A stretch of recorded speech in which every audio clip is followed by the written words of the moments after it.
ఇప్పుడు మిగతా చోట్ల ఎంపీలు ఇట్లా ప్రవర్తించట్లేదు, ఉమ్. ఇక్కడ ఎంపీ ఎమ్మెల్యేలు కూడా ఇలా ఒక గ్రూపుని ప్రశ్నించట్లేదు, ప్రోత్సహిస్తున్నాడు. ఎమ్మెల్యేలు కూడా ఇలా ప్రశ్నించట్లేదు అది ప్రోత్సహిస్తే కదా అది అప్పుడు కదా. ఇప్పుడు ఎందుకు రావట్లేదు?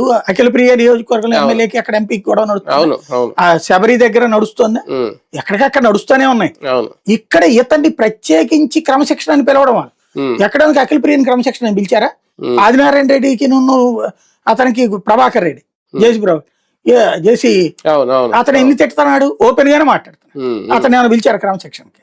వాళ్ళందరికీ లేని ఇతన్ని పిలిచి పదే పదే ఎందుకు అవమానించాలి? వీళ్ళు ఒకటి గుర్తుపెట్టుకోవాలి, ఓ సునీల్ కుమార్, ఒక సునీల్ నాయక్, ఒకటి ఇతను. ఇప్పుడు వైసీపీ టైములో ఏ సుధాకర్ ఉదంతమో లేకపోతే ఇంకోటి చూపెట్టి దళితులకు అవమానం అన్నారు. వాళ్ళు ఎట్లాంటి బూతులు మాట్లాడితే ఏం జరిగిందో తెలుసు అక్కడ. అయినా కూడా అది ఇదన్నారు.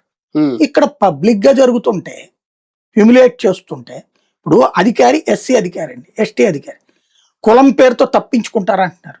మరి మీరు కూడా చేసేది అదే కదా, ఆయా సామాజిక వర్గాల వాళ్ళనే వాడుతున్నారు కదా. అంటే వాళ్ళేం వాళ్ళ వ్యక్తిగత స్వార్థానికి వాడారా? ప్రభుత్వానికి. ఇప్పుడు నీ మాటిని అవతల ఉన్న ప్రజాప్రతినిధులు ఏడిపించుకు తింటున్న వాళ్ళు అధికారులు ఎంతమంది ఉన్నారు? మరి వీళ్ళందరూ రేపు దొంగలు అవుతారా? అంటే మీరు అవసరాలకు వాడుకుంటారు వాళ్ళని, ఎస్సీ ఎస్టీ నాయకులు అధికారులు. అవసరం తీరాక వాళ్ళని వెంటాడతారు, వేధిస్తారా?